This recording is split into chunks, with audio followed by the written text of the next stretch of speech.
Hello అండి అందరికీ welcome to Chandana's kitchen. So ఈరోజు మన వీడియోలో వచ్చేసి ఉగాది వస్తుంది కదా, అలాగే మన కొత్త సంవత్సరం కూడా తెలుగు వాళ్ళకి. సో ఆ రోజు చేసుకునే రెసిపీస్ ఉంటాయి కదా, అలాగే ఇది మెయిన్ రెసిపీ అనమాట. బచ్చాలు చేసుకుంటారు, బూరెలు చేసుకుంటారు. దాని తర్వాత పండగకి ముఖ్యంగా చేసుకునేది వచ్చేసి ఉగాది పచ్చడి. ఇవన్నీ మాకు చెప్పాలా అని మీరు అనుకోవచ్చు, కానీ ఇది మాత్రం చాలా ఏమంటారు కొంతమంది ఉంటారు యూకే యూఎస్ అలా మన తెలుగు వాళ్ళు ఉంటారు, కుకింగ్ రాని వాళ్ళు. సో పండగ చేసుకోవాలి అనుకున్న వాళ్ళు ఏం చేయలేరు, ఇక్కడ ఉన్నంతకాలం అమ్మ వాళ్ళు చేస్తారు కాబట్టి అక్కడికి వెళ్ళిన తర్వాత వాళ్ళకి యూస్ పడుతుంది అని అనుకొని రెసిపీ అప్లోడ్ చేస్తున్నా. అంటే నేను చేయడం కూడా ఇది ఫస్ట్ టైమే. నేను నేర్చుకుంటూ పక్కన వాళ్ళకి నేర్పిస్తే బాగుంటుంది కదా, అందుకే నేను నేర్చుకుంటూ పక్కన వాళ్ళకి నేర్పిస్తున్నాను. సో ఏం లేదండి, ఈజీ ప్రాసెస్.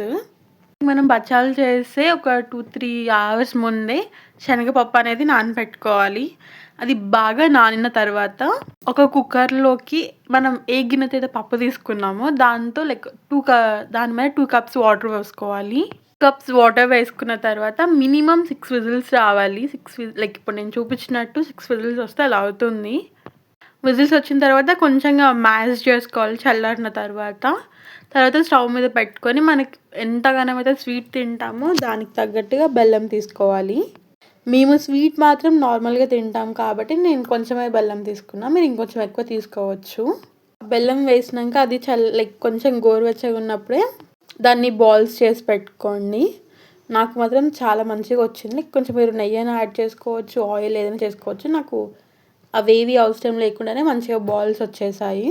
మీరు ఈ పిండి ప్లేస్లో మీరు మినపప్పుని మిక్సీ పట్టి పెట్టుకున్న ఉండలు తీసేసి వేస్తే అయిపోతుంది. ఉండల్ని పిండిలో ముంచి డీప్ ఫ్రై చేస్తే అవి బూరెలు అయిపోతాయి. ఇప్పుడు నేను చేస్తుంది వచ్చేసి బచ్చాలు. బేసిక్లీ నూనె పెట్టి చేస్తారు, నాకు అంత నూనె అంత వేస్ట్ చేయాలని అనిపించలేదు. సో నార్మల్గా కొంచెం హెల్దీ వర్షన్గా ఉండాలి అనేసి మైదా స్కిప్ చేశాను. దాని తర్వాత గీ కూడా చాలా స్కిప్ చేసేసాను, నాకు గీ అంతగా అవసరం లేదనిపించింది. అండ్ నేను ఇప్పుడు పౌడర్ పిండి వేసాను కదా, నార్మల్గా అయితే ఆయిల్ వేస్ట్ చేస్తారు. నాకు ఆయిల్ అంతా యూస్ చేయాలని అనిపించలేదు కాబట్టి డైరెక్ట్గా పిండి వేస్తున్నా. మీరు పిండి ప్లేస్లో మీరు ఆయిల్ కూడా వేసుకొని ఇట్లా పాముకోవచ్చు అండ్ చాలా బాగుంటుంది. మీరు రెసిపీ చూస్తున్నారు కదా, ఫస్ట్ కొంచెం రౌండ్గా చపాతీ చేసుకోవాలి. దాంట్లో పూర్ణం పెట్టుకొని మంచిగా ఫోల్డ్ చేసుకోవాలి. మోమోస్ని ఫోల్డ్ చేస్తారు కదా బయటకి ఎటు రాకుండా, అలా ఫోల్డ్ చేసి మీకు అయినంతలో ఎక్కువగానే ఇట్లా పామేయకుండా మెల్లమెల్లగా పామేస్తూ తిప్పుతూ ఉంటే ఒక రౌండ్గా, కొంతమంది రౌండ్గా చేస్తారు, కొంతమంది స్క్వేర్గా చేస్తారు. ఎలా వస్తే అలా చేస్తారు కదా. నాకు మాత్రం రౌండ్గా రాదు, సో స్క్వేర్గా వచ్చు. సో నేను స్క్వేర్గానే, కానీ కాకపోతే కొంచెం థిన్గా చేసుకున్నా. నాకు కూడా స్టార్టింగ్లో ఫ్యాట్గా కొంచెం లడ్డుగా వచ్చేది. ఇప్పుడు మంచిగా థిన్గా చేస్తున్నాను. మీరు ఇక్కడ వేయించేటప్పుడు మీరు ఎంత గీ వేసుకుంటే అంత బాగుంటుందంట. సో నాకు గీ వేయాలన్న ఆలోచన లేదు కాబట్టి లైట్గా కొంచెం ఆయిల్ వేసి అలా కాల్ చేశాను. కాక ఇప్పుడు ఆయిల్ రేట్స్, గ్యాస్ రేట్స్ అసలు చెప్పలేకపోతున్నానండి. మా ఇంట్లోని వంటలు చేస్తా అంటే తంతున్నారు, గ్యాస్ దొరకట్లేదు అనేసి. సో ఈజీగా అండ్ సింపుల్గా అట్లా ఆ రోజు ఎలా చేశాను రెసిపీ. ఇంకా ముందు వెనకాల లైట్గా కొంచెం ఆయిల్ ఆర్ గీ వేసుకొని మీరు మంచిగా కాల్చుకోవచ్చు. మీరు తిప్పి వేసేటప్పుడు కొంచెం మెల్లగా చూసి వేసుకోండి, లేకపోతే మనం కొంచెం థిన్గా చేసాం కదా, పైన లేయర్ అనేది చినిగిపోతుంది, విరిగిపోతుంది. కొంచెం నార్మల్గా ఉండాలి కాబట్టి. సో నేను ఒకటి చేస్తున్నాను, ఒకటి పెడుతున్నాను. అన్నీ చేసుకొని పెట్టుకోవచ్చు, కానీ నేను యూస్ చేసింది మైదా కాదు కాబట్టి కొంచెం గట్టిగా అయిపోతాయేమో అనేసి అప్పటికప్పుడే చేస్తూ కాలుస్తున్నా. ఇలాంటి టైంలో ఎవరైనా సపోర్ట్కి ఉంటే మంచిగా ఫాస్ట్గా చేసేయచ్చు. ఒకరు చేస్తుంటే ఒకరు కాలుస్తూ ఉంటే జల్దీ అయిపోతుంది.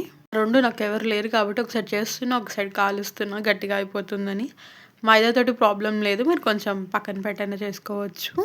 అన్హెల్దీ అవసరం లేదు అని అనుకున్నాను కాబట్టి కొంచెం ఇది వచ్చేసి చపాతీ పిండి. మళ్ళీ మీరు బయట ఏదో తీసుకున్నా అనుకోకండి, షాప్లో గోధుమలు తీసుకొని వాటితో పట్టించింది పిండి.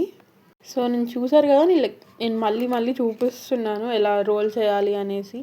స్టార్టింగ్లో నాకు రాక ఆయిల్ అంతా వేయకుండా చక్కగా చేసేదాన్ని. పండగ మొత్తానికి పిండి ప్లస్ ఆ బెల్లం పప్పు ఉండేది. వచ్చినాక మా అమ్మ క్లీన్ చేసుకుని చాలా తిప్పలు పడేది. సో ఆ తిప్పలు మీ అమ్మకి అలాగే తిట్లు మీకు అవసరం లేదు కాబట్టి నేను మంచి టిప్స్ చెప్తున్నా, యూజ్ చేసుకోండి. లైక్ నేను లాస్ట్లో కొంచెం గీ అప్లై చేసాను. గీ అప్లై చేసినా కూడా చాలా మంచిగా వచ్చింది. కానీ టేస్ట్ మాత్రం బాగుంది. ముందు వెనుక బాగా కాలాలి కాబట్టి లైక్ ఒక సైడ్ నేను బచ్చాలు చేస్తున్నా, ఇంకోసారి తీసుకొని తినేస్తున్నాను. అంటే అంత బాగుంది అనుకోండి, అది వేరే విషయం. వేడివేడిగా ఉన్నా పర్లేదు కానీ నేను తినడం ముఖ్యం నాకు. మీరు చూడొచ్చు ఈ క్లిప్లో లైక్ ఎంత సన్నగా వచ్చింది అనేసి. ఇది నా స్టైల్ రెసిపీ అండి. లైక్ ఇలా చేస్తున్నాను నేను. బట్ మా అమ్మ చేసేది ఏదైతే ఉందో లైక్ బచ్చాలు, అది నేను ఉగాది రోజు లేదా ఉగాది నెక్స్ట్ డే రోజు పోస్ట్ చేస్తాను. నిజం చెప్పాలంటే మా అమ్మ నాకన్నా చాలా బాగా చేస్తుంది. మనకి చేత కాదు, మనం ఇంకా ట్రైనింగ్లోనే ఉన్నాం కాబట్టి మా అమ్మ దగ్గర నుంచి, మా అమ్మమ్మ దగ్గర నుంచి, మా నాన్నమ్మ దగ్గర నుంచి చూసి నేర్చుకొని మీకు చూపిస్తాను రెసిపీస్.